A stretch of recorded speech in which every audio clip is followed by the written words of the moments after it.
Kisah ini benar-benar gila. Dia membeli sebuah cincin emas untuk tenuan. Di dunia di mana makanan adalah satu-satunya mata uang yang kuat, cincin itu membawanya ke kiamat zombie dengan 2 ember tomat. Ya, benar, tomat. Di dunia ini, dia menyadari bahwa tomat lebih berharga daripada emas. Sekarang, bersama 2 bersaudari, dia harus mengubah kekayaan ini menjadi kekuatan untuk bertahan hidup di dunia yang kacau ini. Di tengah badai kehancuran kota, monster berkeliaran di jalanan. Tak lama kemudian, seorang pemuda terbangun dalam keadaan terikat di tempat yang tidak dikenal di mana seorang wanita bertanya siapa namanya. Tiba-tiba, suara sabuk yang ditarik membuat matanya melebar. Kemudian, wanita itu meregangkan benda tersebut dan mempertanyakan mengapa dia menginvasi markas mereka. Masih tak berdaya, pemuda itu menjawab bahwa namanya adalah Song Chiao dan dia hanya sedang melewati daerah tersebut. Namun, karena tidak mempercayainya, wanita itu menyuruhnya berhenti mengulur-ulur waktu agar tidak membuang waktu mereka berdua. Dia kemudian menunjuk ke arah seorang gadis yang sedang makan tomat dan bertanya mengapa dia membawa sesuatu yang begitu berharga sementara monster ada di mana-mana. Saat itu, gadis satunya meludahkan apa yang sedang dimakannya dan bertanya apakah dia menyuntikkan obat bius atau sesuatu yang serupa ke dalam tomat tersebut. Tepat setelah pertanyaan itu, gadis itu mulai batuk tanpa henti sementara 2 orang lainnya hanya menonton kejadian tersebut. Begitu dia pulih, dia memberitahu kakaknya, Shinja, bahwa dia sudah menguji tomat itu dan hanya ada residu pestisida. Wanita itu, yang sekarang dipanggil Shenjiao, hanya meletakkan tangannya di dahi mendengar komentar adiknya. Memanfaatkan gangguan tersebut, pemuda itu bertanya apakah kedua bersaudari itu bisa melepaskan ikatannya terlebih dahulu. Sebagai jawaban, dia hanya menerima sabetan cambuk. Selanjutnya, Shinzayo membungkuk di atasnya dan memperingatkan bahwa setelah jatuh ke tangan Duke dari kota barat, dia tidak boleh mencoba trik apapun lagi. Akhirnya, dia menatapnya dan memberitahu agar tidak berpikir bahwa wajah tampan akan menghentikannya untuk diserang sebelum menuntut, agar dia mengatakan yang sebenarnya. Dari sudut matanya, Song Chao mengamati reaksi wanita itu. Segera, Sheno mencengkeram kerahnya dan berteriak, menanyakan dari mana tomat itu berasal dan apakah ada lagi. Mendengar pertanyaan itu, dia baru menyadari bahwa dia benar-benar telah melakukan perjalanan ke tempat apokaliptik. Pada saat itu, pemuda itu ingat betapa berbahaya dan waspadanya dia harus bertindak. Saat bepergian sendirian, menemukan tomat di samping seekor makhluk dan hampir terbunuh oleh yang lain sebelum akhirnya diselamatkan. Tiba-tiba, tubuhnya dilemparkan ke tanah sekali lagi. Kemudian, Shania menuduhnya merencanakan sesuatu dan menuntut agar dia mengatakan yang sebenarnya. Tanpa memberinya waktu untuk menjawab, dia mengancamnya jika dia tidak segera mengatakan apa yang dia ketahui. Putus asa, dia memohon kepada wanita itu untuk berhenti bersikap kasar dan meyakinkannya bahwa dia tidak dikirim oleh siapapun. Mendengar hal ini, gadis itu melepaskannya begitu saja, membuatnya jatuh. Di tanah, dia menjelaskan bahwa dia datang dari markas lain untuk berdagang dan dia bisa menawarkan lebih banyak tomat jika mereka membantunya. Menghadapi tawaran itu, Shinjayo terkejut dengan kemungkinan bahwa dia mungkin memiliki lebih banyak lagi. Kemudian wanita itu mempertanyakan jenis perdagangan apa yang dia rencanakan untuk dilakukan dan apakah kebetulan dia adalah seorang pedagang budak. Maka, keduanya saling menatap dalam diam untuk sesaat. Tiba-tiba, yang satunya mengeluh bahwa tomatnya terlalu asam dan bertanya apakah dia punya sesuatu yang lain. Segera setelah itu, dia menuntut agar dia juga membawakan sayuran dan telur. Seketika, Shinjayo menyuruh adiknya yang bodoh untuk tenang dan bertanya di mana mungkin bisa menemukan telur di dunia ini. Dia kemudian menjelaskan bahwa ayam telah bermutasi dan telur mereka tidak lagi bisa dimakan. Dengan wahyu ini, Song Chao menyadari bahwa bahkan barang-barang dasar seperti sayuran dan telur telah menjadi komoditas langka, termasuk bahwa tempat itu sudah terlambat untuk hal tersebut. Sekarang setelah bebas, pemuda itu memberi syarat dan bertanya barang apa yang bisa dia tukar dengan makanan. Sementara itu, dia merenungkan tentang kedatangannya ke sana karena sebuah cincin aneh dan memutuskan bahwa dia perlu mendapatkan keuntungan untuk membantu keluarganya. Dengan itu, Shenyo mulai mendaftarkan barang-barang yang mereka miliki untuk diperdagangkan. Selama negosiasi, wanita itu menawarkan modul energi, senjata laser, dan bahkan wanita cantik sebagai budak. Namun, penyebutan tentang membeli wanita saja sudah membuat pemuda itu sangat terkejut. Dalam pikirannya, dia mulai membayangkan kemungkinan menukar telur dan tomat untuk wanita cantik. Segera, Shinayo mencengkeramnya lagi dan menuduhnya tertarik pada perdagangan budak. Namun, dia membantah segalanya dan mengatakan itu adalah kesalahpahaman karena dia ingin menukar dengan emas dan berlian. Dia hanya mengawasinya dengan tatapan curiga. Kemudian sang wanita bertanya mengapa dia membutuhkan barang-barang seperti itu. Shinjayo menunjuk keluar dan mengatakan bahwa hal-hal seperti itu sudah lama tidak memiliki nilai. Tepat setelah dia menatapnya dengan tajam dan menuntut untuk mengetahui siapa dia sebenarnya. Terkejut, Song Chao ragu-ragu, tidak yakin bagaimana harus menjawab. Kemudian dia mengubah taktik dan menjelaskan bahwa di markasnya makanan berlimpah sehingga semua orang menghargai barang-barang untuk menyenangkan para wanita. Akhirnya, dia mengusulkan agar mereka melakukan transaksi sehingga kedua belah pihak bisa mendapatkan apa yang mereka butuhkan, baik itu makanan atau perhiasan. Menghadapi usulan itu, Shania mempertanyakan bagaimana perdagangan itu akan bekerja dan apakah dia bisa memasok tomat secara teratur meskipun ada radiasi. Dengan senyuman, pemuda itu meyakinkannya bahwa markasnya memiliki begitu banyak makanan sehingga dia bisa datang setiap beberapa hari selama mereka menampungnya. Kedua bersaudari itu segera bereaksi terhadap pilihan katanya dengan yang lebih tua memperingatkan bahwa mereka tidak menyediakan layanan khusus. Dia kemudian meluruskan kesalahpahaman tersebut tersebut dan menekankan bahwa dia hanya butuh keamanan pribadinya terjamin saat dia tiba. Keduanya saling bertukar pandang sejenak mempertimbangkan tawaran itu. Kemudian kakak tertua menyetujui kesepakatan tersebut tetapi memperingatkan bahwa mereka perlu memperjelas harganya. Menunjuk ke ember-ember itu, Shenyo menetapkan tarifnya. 1 tomat dapat ditukar dengan 10 kilo emas atau barang dengan nilai serupa. Tanpa ragu, dia menyetujui persyaratan tersebut dan mengatakan bahwa untuk memulai kemitraan, tomat-tomat itu adalah milik mereka. Untuk meresmikan kesepakatan, wanita itu mengambil salah satu tomat sebagai perbekalan dan langsung memakannya. Sambil makan, Shinja berkomentar bahwa dia sudah bertahun-tahun tidak makan sesuatu yang sebersih itu. Dengan itu, pemuda itu berkata bahwa sekarang setelah negosiasi selesai, dia ingin berpamitan. Sebelum dia bisa menyelesaikan kalimatnya, kepalanya dibenturkan ke dinding dan wanita itu memberitahunya bahwa dia boleh bergerak bebas. Kemudian dia menjelaskan bahwa meninggalkan pabrik atau berada di luar pengawasannya bukanlah sebuah pilihan. Tepat setelah itu, dia menjelaskan bahwa binatang mutan di area tersebut telah dikendalikan, tetapi tidak sepenuhnya. Maka, wanita itu memperingatkannya untuk tidak menyalahkannya jika dia memutuskan untuk berkeliaran dan akhirnya menemui ajalnya. Tanpa gentar, dia bertanya apakah dia boleh mencari kamar mandi. Dengan wajah memerah, dia berteriak bahwa itu boleh saja dan dia bisa pergi. Saat meninggalkan gudang, pemuda itu merayakan keberhasilannya akhirnya bisa melarikan diri dari tempat itu. Tak lama kemudian, dia berhenti dan merenungkan bahwa pasti ada alasan untuk semua yang terjadi hari itu. Jawabannya muncul saat dia ingat bahwa cincin di jarinya adalah penyebab perjalanannya antar dimensi. Kemudian dia teringat saat membeli cincin itu di sebuah gerai dan berpikir bahwa itu bukan sesuatu yang istimewa. Karena penasaran, dia memutuskan untuk memutar batu pada cincin tersebut untuk melihat apa yang mungkin terjadi. Segera, benda itu memancarkan cahaya yang sangat terang yang menelannya sepenuhnya. Kemudian, sebuah cahaya terang membawanya ke tempat lain saat dia menyaksikannya dengan terkejut. Di tengah portal energi, tubuhnya ditarik ke dalam pusaran. Tak lama kemudian, dia muncul kembali di tempat baru saat energi di sekitarnya menghilang. Melihat sekeliling, So menyadari bahwa dia telah kembali ke ladang yang dikenalnya dan mengumumkan bahwa dia telah kembali. Pada saat itu, dia teringat penjualnya mengatakan bahwa dia memiliki masa depan yang cerah dan cincin celestial itu hanya akan dijual kepadanya. Akhirnya, pria itu menawarkan diskon dan memberikan cincin itu kepadanya hanya seharga 199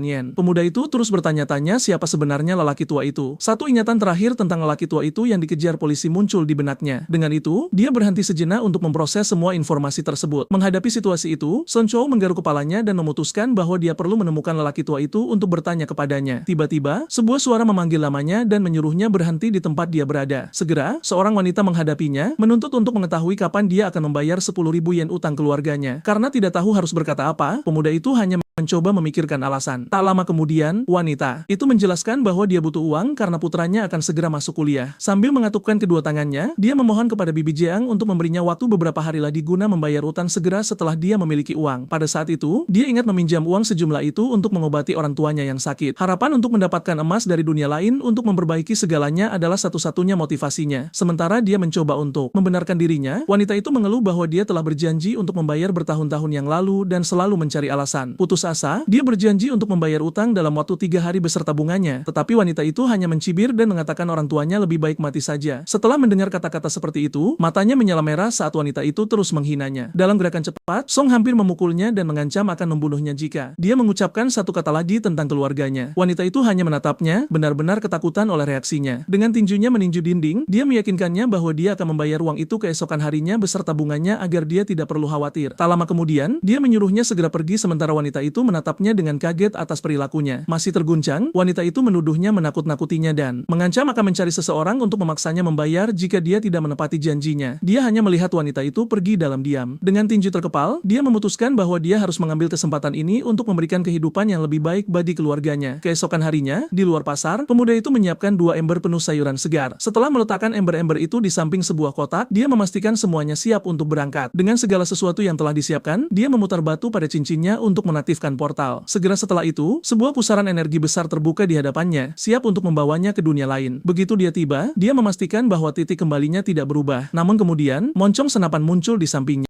Dalam sekejap, senjata itu ditekan ke dahinya. Tepat setelah itu, sebuah suara wanita menyambutnya sementara jarinya mengencang pada pelatuk. Ben dari Shinjayo bertanya mengapa dia butuh waktu begitu lama untuk kembali. Dengan senyum di wajahnya, dia mempertanyakan kepergiannya yang tiba-tiba sehari sebelumnya. Gugup, pemuda itu mencoba tenang dan menjelaskan bahwa dia baru saja kembali untuk mengambil makanan. Kemudian dia berbalik dan bertanya apakah mereka tidak menginginkan sayuran dan telur. Mengatakan bahwa dia mengaku akan menunjukkan apa yang telah dibawanya. Pada saat itu, ketika dia melihat tangannya, dia melihat tidak ada apa-apa di sana dan menjadi menjadi bingung. Tak lama kemudian, adik perempuannya memanggil Shenyo untuk datang melihat apa yang telah muncul. Di tanah, 2 ember penuh sayuran segar dan sekotak telur telah muncul entah dari mana. Melihat itu, wanita yang lebih tua hanya menatap. Barang-barang tersebut tidak mampu menyembunyikan keterkejutannya. Segera dengan air liur yang menetes, dia menelan ludah melihat makanan itu. Ben Shenaya memerintahkannya untuk pergi memasak dan dia langsung setuju. Tak lama kemudian, pemuda itu sedang menyiapkan makanan sementara 2 bersaudari itu dengan lahap memakan sayuran segar. Sementara sang adik merayakan akhirnya bisa makan sayuran segar, kakaknya bertanya apakah dia menyembunyikan makanan di dekat sini. Dia kemudian menjelaskan bahwa sejauh yang dia tahu, tidak ada apa-apa di sekitar sini selain zombie dan binatang mutan dalam radius 10 km dari markas. Dengan tatapan curiga, dia mendesaknya untuk mengatakan dari mana sebenarnya dia mendapatkan makanan itu. Pada akhirnya, Solanxian menjawab bahwa dia selalu membawa cukup makanan saat pergi dan menyuruhnya tidak mengkhawatirkan sisanya. Tepat setelah itu, dia mengubah topik pembicaraan dan bertanya apakah ada brankas di dekat sini sehingga mereka bisa mulai bekerja sama. Meski begitu, wanita itu menjelaskan bahwa mereka berada di pinggiran perumahan dan bahkan jika ada brankas, mereka tidak akan memiliki peralatan untuk membukanya. Mendengar hal ini, pemuda itu hanya meringis. Dengan geram, dia menuduhnya sebagai penipu karena tidak ada brankas untuk mendapatkan emas yang telah dia janjikan sebagai pertukaran untuk tomat tersebut. Sambil tersenyum, Shenaya mengedipkan mata dan berkata bahwa meskipun tidak ada brankas di sini, apa yang dia cari kemungkinan ada di desa-desa terdekat. Kemudian dia mendesaknya untuk segera berangkat, tetapi wanita itu mempertanyakan ketergesa-gesaannya karena dia baru saja mengenyangkan perutnya. Dengan tekad bulat, pemuda itu bersikeras bahwa dia sedang terburu-buru dan mereka harus pergi secepatnya. Akhirnya, dia menatapnya sejenak sebelum mengambil keputusan. Kemudian dengan sebuah isyarat, dia setuju untuk pergi keluar untuk berolahraga setelah makan malam. Tepat setelah itu, dia menginstruksikan adiknya, Jaime, untuk tetap tinggal dan menjaga markas dari penyusup manapun. Untuk mengakhirinya, dia memberikan perintah terakhir untuk menembak mati jika ada yang muncul. Saat mereka pergi, Sejcha bertanya apakah dia akan baik-baik saja sendirian tanpa adiknya. Tetapi Shenxiu hanya mengatakan dia masih ada di sana. Kemudian wanita itu menenangkannya, mengatakan bahwa mereka sudah menyisir area tersebut untuk mencari mutan berkali-kali. Saat mereka melewati pintu, dia memberitahu bahwa ketika mereka sampai, dia bisa mengambil semua yang dia temukan. Sambil bersiap untuk pergi, Song memperkenalkan dirinya sebagai pria biasa yang telah melakukan perjalanan ke masa depan dan sedikit panik. Sesaat sebelumnya, Shinjayo telah melemparkan sebuah jam tangan kepadanya, memerintahkannya untuk memakainya. Dengan benda itu di tangannya, pemuda itu bertanya apakah itu hanya mainan. Tepat setelah dia memeriksa perangkat itu dan ingin tahu cara kerjanya. Terkejut, wanita itu menatapnya setelah menyadari dia tidak tahu cara menggunakan perangkat tersebut. Jadi, dia menjelaskan bahwa dia bukan seorang pejuang dan bahkan belum pernah melihat monster yang dia sebutkan. Mendengar ini, Shinjayo menghela napas dan mengungkapkan bahwa itu adalah jam tangan multifungsi milik prajurit. Kemudian, dia mulai menjelaskan bahwa jam tangan itu dapat melacak lokasinya. Perangkat tersebut juga mampu mendeteksi radiasi lingkungan. Demonstrasi berakhir ketika helmnya aktif, menunjukkan fungsi untuk menghubungi rekan satu tim. Tanpa membuang waktu, dia mencengkeram ke mejanya dan menyuruhnya untuk segera berangkat. Segera, sambil membimbingnya ke sebuah sepeda motor, wanita itu berkomentar bahwa dia bisa mempelajari jam tangan tersebut selama perjalanan. Pemandangan sepeda motor tanpa roda membuatnya bereaksi dengan takjub. Begitu berada di atas kendaraan, Shinjayo bertanya langsung apakah dia berasal dari dunia itu atau bukan. Kemudian dia mempertanyakan bagaimana dia tidak tahu apa itu Maklev saat dia bersiap untuk berangkat. Dengan pelindung mata diaktifkan, sang prajurit hanya melirik ke arahnya sejenak. Terkejut, dia terbata-bata dan bersumpah bahwa dia berasal dari dunia itu. Namun, dia hanya menatapnya melalui visor, tidak yakin. Tanpa banyak bicara, dia hanya menyuruhnya berpegangan erat. Dengan dorongan yang kuat, motor itu meluncur dan melesat cepat di udara. Terkejut dengan lepas landas yang tiba-tiba, pemuda itu memeluknya erat-erat untuk menghindari jatuh dari kendaraan yang sedang bergerak. Kesal dengan kontak tersebut, dia berteriak padanya untuk segera melepaskannya. Namun, dia tetap memeluknya sepanjang perjalanan. Karena itu, wanita itu mengancam akan memotong tangannya jika dia menggerakkannya. Setelah beberapa saat di udara, dia berkomentar tentang betapa sunyinya tempat itu. Saat mereka melintasi ladang, dia bertanya lagi, dan dia mengingatkannya bahwa mereka telah membersihkan area tersebut. Dia menjelaskan, tidak ada apa-apa di sana kecuali zombie dan binatang mutan. Tepat setelah seekor makhluk melompat dari rumput ke arah mereka, membuktikan bahwa tempat itu hanya tetap sunyi setelah pembantaian. Ketakutan oleh serangan mendadak itu, pemuda itu berteriak agar dia berhati-hati. Tanpa ragu, Shenyo mencabut senjatanya dan membidik makhluk yang mendekat itu. Dengan senyuman, dia memberitahunya untuk santai karena Bibi ada di sini. Saat mereka menjauh, dia berkata untuk tidak membuat keributan karena itu hanya seekor tikus, meninggalkan bangkai yang hancur di belakang. Karena penasaran, dia bertanya apakah senjata itu dijual dan berapa banyak makanan harganya. Dia hanya menjawab bahwa senjata laser itu tidak berharga sama sekali. Kemudian dia berkata dia bisa mendapatkannya hanya dengan sebutir telur setelah mereka sampai di pangkalan Elia Enjang. Sementara kota futuristik muncul di Cakrawala. Ide menukar sebutir telur dengan sebuah senjata membuatnya terdiam sejenak. Saat mereka terbang di atas kondominium mewah, Song Chowo merenungkan bahwa di dunia apokaliptik itu, seseorang harus dipersenjatai hingga ke gigi. Setelah mendarat di depan air mancur, Sheno mengumumkan bahwa mereka telah sampai di tempat tersebut. Tak lama kemudian, keduanya mendekati sebuah rumah mewah mewah. Kemudian wanita itu mengeluarkan 2 pistol dan mengisinya. Dia menyuruhnya untuk tetap dekat dengannya dan tidak berkeliaran, dan dia segera setuju. Ketika mereka sampai di pintu, dia berkata sudah lama sejak terakhir kali dia berada di daerah itu. Kemudian dia memperingatkan bahwa penjelajahan ini mungkin akan sedikit merepotkan sebelum masuk ke dalam rumah. Mengintip melalui celah, pemuda itu bereaksi dengan terkejut pada apa yang dilihatnya. Ruang tamunya, meskipun mewah, benar-benar digeledah dan berlumuran noda darah. Dia hanya menelan ludah melihat pemandangan itu. Bahkan dengan kekacauan itu, dia menyadari bahwa sofa itu pun akan sangat berharga. Tapi rekannya mendesaknya untuk bergegas sebelum malam tiba. Menaiki tangga, wanita itu menginstruksikan mereka untuk langsung ke kamar tidur utama. Begitu berada di dalam, dia menjelaskan bahwa barang berharga biasanya disimpan di sana. Setelah sekilas pandang, Song Qiao berkomentar bahwa itu tidak terlihat seberapa dan menyarankan agar mereka pergi. Tiba-tiba, Shen Yo menghentakkan kakinya dengan keras ke lantai, mengejutkannya dengan suara berisik. Tepat setelah itu, dia terpana dengan apa yang dilihatnya. Sebuah pintu rahasia dengan brankas terungkap dan pemuda itu bertanya bagaimana dia tahu itu ada di sana. Dengan pandangan jauh, dia menjelaskan bahwa rumah lamanya dulu bahkan lebih mewah, jadi dia terbiasa dengan tempat persembunyian seperti itu. Kemudian, dia membantunya menembak kunci brankas tersebut. Dengan pintu yang terbuka, keduanya melangkah masuk dan menemukan miniatur kapal emas. Melihat harta karun itu, seorang pemuda merayakan akhirnya menemukan apa yang dia cari. Menghadapi begitu banyak kotak emas, dia menyadari dia akan menjadi kaya kali ini. Shenayo kemudian menyarankan agar dia memeriksa apakah dia menginginkan hal lain sebelum pergi ke tempat berikutnya. Dengan mata bersinar, Song Chou memegang kapal emas murni itu dan berseru bahwa itulah yang dia inginkan. Tiba-tiba, matanya tertuju pada sesuatu yang lain di dalam brankas. Di salah satu laci, dia menemukan sebuah cincin sendirian. Dia mengambil benda itu, berpikir bahwa sesuatu yang disembunyikan begitu baik di ruangan yang aman pasti berharga. Setelah memeriksa cincin itu dengan cermat, dia memutuskan untuk menyimpannya. Untuk saat ini, dengan kapal emas di tangan, dia berkata dia sudah siap dan mereka bisa pergi. Tiba-tiba, suara berisik di luar membuat pemuda itu melebarkan matanya. Begitu dia bertanya apa yang sedang terjadi, Shen Yo menyuruhnya diam dan memperingatkan bahwa dia mendengar sesuatu. Tidak mengerti apa yang terjadi, Song Qiao hanya menonton kejadian itu. Sementara itu, Shenayo pergi ke jendela untuk melihat apa yang ada di luar. Tiba-tiba, jam tangannya mulai berbunyi dan dia bertanya-tanya apakah itu mereka. Melihat reaksinya, pemuda itu ingin tahu apa yang terjadi dan apakah itu seorang teman. Wanita itu menjelaskan bahwa mereka bukan teman, melainkan kelompok dari pinggiran selatan yang telah mencoba menjual mereka sebagai budak beberapa kali. Dia kemudian mengungkapkan bahwa kelompok itu sedang diserang oleh kawanan tawon mutan. Sambil tersenyum, Shen Yo hanya berkomentar bahwa mereka pantas mendapatkan apa yang terjadi pada mereka. Tepat setelah itu, jam tangan Song Chou juga berbunyi, menunjukkan hologram tawon mutan. Mengingat situasinya, wanita itu berpikir ini adalah kesempatan sempurna untuk menyingkirkan mereka selamanya. Dengan pemikiran itu, dia memutuskan mereka harus melompat keluar jendela sebelum terlihat. Tanpa ragu, Shenza melompat sementara. Song Qiao hanya menonton dari dalam. Wanita itu mendarat dengan selamat di tanah. Segera setelah itu, dia juga melompat tetapi jatuh dengan canggung, membuatnya berkomentar tentang bentuk fisiknya yang buruk. Dia kemudian bertanya apakah mungkin dia tidak pernah disuntik dengan peningkat genetik. Sambil berlari, dia bertanya apakah ada cara untuk membelinya, dan Shinjaya menjawab bahwa satu harganya sekitar 30 telur. Mendongaknya, dia menyuruhnya untuk tidak bicara dan lari saja sambil membuka jalan dengan tembakan senjata melalui puing-puing. Tak lama kemudian, salah seorang pria dari kelompok lain berteriak agar mereka berhenti dan membantu. Tanpa ragu, wanita itu menembak ke arah mereka dan menjawab bahwa dia tidak akan membantu sama sekali. Kemudian dia menyerahkan senjata kepada Song Chao dan memerintahkannya untuk membantu menembak. Dengan pistol di tangannya, pemuda itu membeku, tidak tahu harus berbuat apa. Saat peluru berseliweran melewati mereka, Shen Yo mendesak agar dia memegang senjata dan membantunya. Begitu dia mengambil pistol itu, pemuda itu hanya menatapnya, tidak yakin apa yang harus dilakukan. Tepat setelah itu, dia mengaku tidak tahu cara menggunakan senjata jenis itu. Mendengar hal itu, wanita itu hanya mendecakkan lidahnya tanda tidak setuju. Karena itu, dia mengeluh tentang nasib buruknya dan menerima pekerjaannya sementara. Jam tangannya berbunyi. Tiba-tiba, 2 granat muncul di tangannya. Tidak mengerti, pemuda itu bertanya benda apa itu. Segera, rekannya menjelaskan bahwa itu adalah granat lampu kilat dan asap. Kemudian, dia melemparkannya dan memperingatkannya agar tidak lupa membawa makanan untuk mengganti barang-barang tersebut. Tak lama kemudian, musuh hanya berteriak dalam kebingungan saat artefak itu meledak. Di tengah asap, wanita itu berteriak agar dia lari, tetapi musuh melihat mereka. Pada saat itu, pria itu menembak ke arah mereka dan memaki mereka agar tidak mencoba melarikan diri. Meskipun perisai energi diaktifkan untuk memblokir tembakan, perisai itu akhirnya hancur saat benturan dan mengenainya secara langsung. Melihat kejadian itu, Song meneriakkan namanya, Shen Zouan. Meskipun terluka di bahu, pejuang itu hanya melotot padanya dengan satu mata tertutup. Saat darah mengalir di bahunya, dia meneriakkan namanya lagi. Khawatir, pemuda itu bertanya apakah dia baik-baik saja, tetapi rekannya meyakinkannya bahwa itu bukan apa-apa dan menyuruhnya terus berlari. Kemudian dia menunduk untuk menghindari peluru yang datang ke arahnya. Sementara itu, musuh terus menembaki tawon mutan yang mengejar mereka. Sementara itu, keduanya berlari menyusuri jalan saat makhluk-makhluk itu menembakkan proyektil energi. Dengan pistol di tangannya, Shen Zouan mulai menembak balik. Tak lama kemudian, dia bersiap untuk pertempuran langsung. Pada saat itu, wanita itu melompat ke arah sepeda motor yang tampak melayang di udara. Sudah memegang kendali, dia mengulurkan tangannya kepadanya dan berteriak agar dia memegangnya. Tanpa ragu, pemuda itu mencengkeram tangannya erat-erat. Melihat pelarian mereka, musuh berteriak kepada mereka untuk tidak berani melarikan diri. Akhirnya, sekarang di atas motor, pengejarnya meneriakkan namanya sekali lagi saat mereka melesat dengan kecepatan tinggi. Sementara adik perempuannya hanya menggerutu tentang situasi tersebut, Shenhe merawat lukanya sementara Song Chao meminta maaf dan berjanji tidak akan mundur lain kali. Dengan rambut yang sekarang terikat, sang pejuang menyarankannya untuk berlatih menembak karena dia tidak bisa mengandalkan kemampuan bertarungnya. Kemudian, dia menggunakan injektor medis yang secara instan menutup luka di lengannya. Terkejut dengan keefektifan obat tersebut, pemuda itu menyadari bahwa dia perlu menyiapkan makanan untuk ditukar dengan obat itu sesegera mungkin. Tiba-tiba, dia berpamitan, mengatakan ada sesuatu yang harus dia lakukan dan akan menemui mereka lain kali. Saat itu, Shannon bertanya apakah dia yakin ingin pergi karena musuh bisa kembali sewaktu-waktu. Bahkan dengan punggung membelakanginya, dia bersikeras tidak bisa tinggal dan benar-benar harus kembali sekarang. Melihat desakannya, wanita itu hanya menyuruhnya pergi sementara dia berjanji untuk membawa lebih banyak makanan sebagai kompensasi. Tepat setelah berjalan menjauh, Song Chao melihat sekeliling untuk memastikan dia sendirian di gudang. Di tempat yang aman dan energi menyelimutinya, dia pun menghilang sepenuhnya. Tak lama kemudian, adik perempuannya mengintip dari balik pilar dan memastikan dia sudah pergi. Ben Shenjuan mengambil baju zirahnya yang hancur dan memaki bajingan dari selatan atas kerusakan tersebut. Dengan tatapan kecewa, dia menyadari tidak bisa lagi menggunakan pakaian itu. Ketika ditanya benda apa itu, sang pejuang mengetuk komunikatornya dan melaporkan bahwa dia telah menghilang sepenuhnya. Kembali ke markas, sang veteran memanggil adiknya Shen Haime melalui komunikator untuk menyuruhnya kembali. Dengan jaket rusak di tangannya, dia merasa situasi ini menarik. Tepat setelah itu, wanita itu merenungkan bahwa pemuda itu benar-benar memiliki sesuatu yang istimewa. Menghadapi semuanya, dia duduk dan mulai memikirkan apa yang harus dilakukan selanjutnya. Sementara itu, jauh di sana, Song Chao menatap kapal emas itu dan merayakan akhirnya bisa memperbaiki kehidupan di rumah. Segera setelah dia kembali ke waktunya sendiri, dia pergi ke sebuah toko pada siang hari yang cerah. Di dalam toko, seorang wanita pirang memperhatikannya dengan ekspresi curiga. Duduk di depan konter, pemuda itu merenung bagaimana dia akan menjual emas tersebut. Setelah beberapa saat, pramuniaga itu mendekat dan bertanya apakah dia bisa membantunya karena dia sudah berada di sana selama lebih dari 1 jam. Dengan senyuman, dia menjelaskan bahwa dia memiliki karya seni emas untuk dijual dan bertanya apakah mereka menerimanya. Wanita itu mengonfirmasi bahwa mereka membeli emas, tetapi hanya dengan tanda terima, karena mereka tidak menerima barang dari sumber yang tidak dikenal. Dengan canggung, dia hanya berkata akan mencari di tempat lain dulu dan berpamitan. Sudah di luar, Song Chao berkata pada dirinya sendiri, dia harus menjual emas itu tidak peduli apapun. Tak lama kemudian, dia terlihat berlari dari sebuah toko sambil dituduh mencuri barang tersebut. 1 jam kemudian, pemuda itu diusir dari tempat lain, tetapi tetap bertekad untuk menemukan pembeli suatu hari nanti. Kemudian, dia menolak menjualnya seharga 100 di toko gadai, menuntut setidaknya 300 untuk emasnya. Malam harinya, dia duduk di bangku cadangan, benar-benar putus asa karena gagal menjual barang itu dimanapun. Dengan itu, dia menyadari bahwa dia tidak pernah membayangkan betapa sulitnya menjual emas yang ada di tangannya. Tiba-tiba, seorang pria berhenti di depannya dan bertanya berapa banyak keping yang dia jual. Terkejut dengan pendekatan itu, pemuda itu hanya mendongak, tidak yakin harus berkata apa. Di hadapannya berdiri seorang lelaki tua bertopi yang memperhatikannya, menunggu jawaban. Pada saat itu, pria itu tersenyum dan mengajaknya pergi ke tokonya dengan barang-barang tersebut. Saat mereka berjalan menyusuri jalan yang gelap dan kosong di bawah sinar rembulan, keduanya bergerak berdampingan. Tak lama kemudian, pria itu mengajaknya masuk ke toko antiknya. Dengan isyarat, pria tua itu menyambutnya di toko antik tanpa banyak tanya miliknya. Duduk di kursinya, dia memperkenalkan diri sebagai manajer Zhou Fuan. Dari sana, dia meminta pemuda itu untuk menunjukkan barang yang dia jual. Sedikit canggung, Song Chao menyetujui permintaan tersebut. Tepat setelah itu, Qi memperlihatkan kapal layar emas besar yang bersinar terang. Pada saat itu, dia menjelaskan bahwa itu adalah sebuah karya seni dalam kondisi sempurna, dijual seharga emas biasa, yang membuat sang manajer terkesan. Dengan kaca pembesar, sang tetua memeriksa potongan itu dari dekat dan berkomentar bahwa itu luar biasa. Setelah pemeriksaan, Xiao Fuan memastikan itu adalah emas murni dengan pengerjaan yang sangat baik dan bersiap untuk memberikan penawaran. Qi kemudian meyakinkannya bahwa dia adalah pebisnis yang jujur dan mengikuti harga umum emas serta seni. Sementara pemuda itu mendengarkan dengan seksama. Setelah menimbang potongan tersebut, manajer menawarkan nilai pasar sebagai kesepakatan persahabatan di antara mereka. Saat sebuah pemberitahuan muncul di ponsel pemuda itu, pedagang itu menyarankannya untuk membawa harta karun lainnya ke sana terlebih dahulu. Melihat jumlah 740.000 yen di layar, pemuda itu menyadari bahwa dia akhirnya kaya. Dengan ponsel di tangan, Song Chao merayakan akhirnya mendapatkan uang itu. Begitu sampai, Sek Chao mengetuk pintu Bibi Jong untuk melunasi utangnya. Curiga, wanita itu mengintip melalui celah dan bertanya siapa itu sebelum membuka pintu. Untuk sejenak, tatapannya tetap terpaku. Dengan ponsel di tangan, pemuda itu mengumumkan bahwa dia ada di sana untuk membayar utang melalui transfer. Bahkan tanpa mengerti, Bibi Jong menyuruhnya masuk dan menyuruhnya melunasi pembayaran langsung dengan putranya. Kemudian wanita itu memanggil John Jun untuk datang menerima uang itu. Segera, pemuda itu muncul, bertanya apakah setelah sekian lama, utang itu akhirnya akan dibayar. Pengunjung itu kemudian mengonfirmasi bahwa dia akan melakukan transfer di ponselnya. Dengan itu, dia membuka aplikasi pembayaran agar transaksi bisa diselesaikan. Sambil melihat ponsel, Jin Jun menghinanya, memanggilnya orang dusun pemalas dan mengatakan keluarganya tidak berguna. Ekspresi pemuda itu berubah sepenuhnya saat mendengar penghinaan itu. Qi segera menyatakan bahwa utang 10.000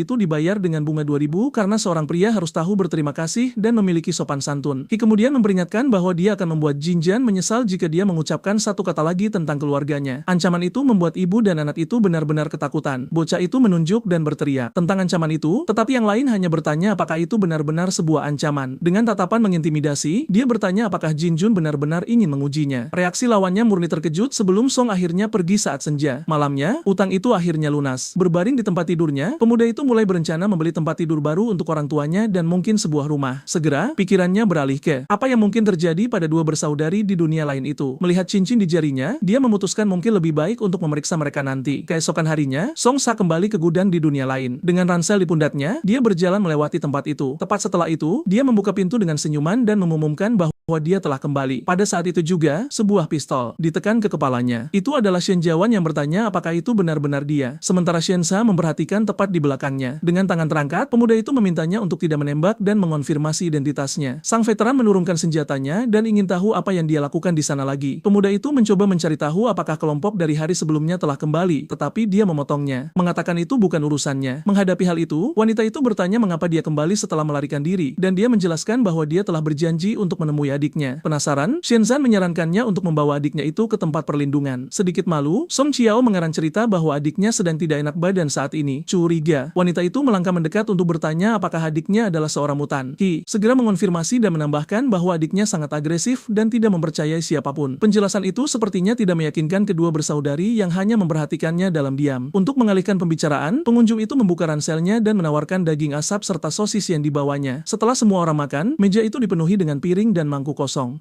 Dengan desahan puas, Shen Haime menunjukkan betapa dia telah menikmati makanan itu. Ki segera berkomentar bahwa dia kenyang dan puas karena sudah lama tidak makan sana itu. Selanjutnya, si kecil menyarankan agar kakak perempuannya menikah dengan Song Qiao agar mereka tidak perlu khawatir lagi tentang makanan terakhir mereka. Atas keberanian itu, Shen Juan memberikan pukulan di kepalanya karena saran tersebut. Si kemudian memarahi gadis itu dan menyuruhnya untuk tidak mencoba menjualnya kepada siapapun. Menyaksikan pemandangan itu, pemuda itu sepertinya mengingat sesuatu yang penting. Kemudian, wanita itu menjelaskan bahwa mereka harus pergi ke pangkalan Ling besok untuk mengambil persediaan dan mengajaknya ikut serta. Jawabannya adalah ya yang segera dan antusias. Menoleh ke pemimpin, dia mengonfirmasi bahwa dia pasti akan pergi bersama mereka dalam misi tersebut. Pemuda itu kemudian mendaftar bahwa dia juga memiliki banyak barang untuk dibeli, seperti peningkat genetik, cairan, dan pakaian tempur. Mendengar rencananya untuk membeli masing-masing 10, Shenzan bertanya apakah dia akan sanggup membawa beban seberat itu. Segera, dia memperingatkan bahwa peningkat genetik Ling Jing berkualitas rendah dan meminumnya lebih dari sekali tidak akan membantu. Secha menjelaskan bahwa dia membelinya untuk beberapa teman dan bertanya jam berapa mereka akan berangkat. Setelah berpikir, sang pejuang berkata mereka akan berangkat jam 10,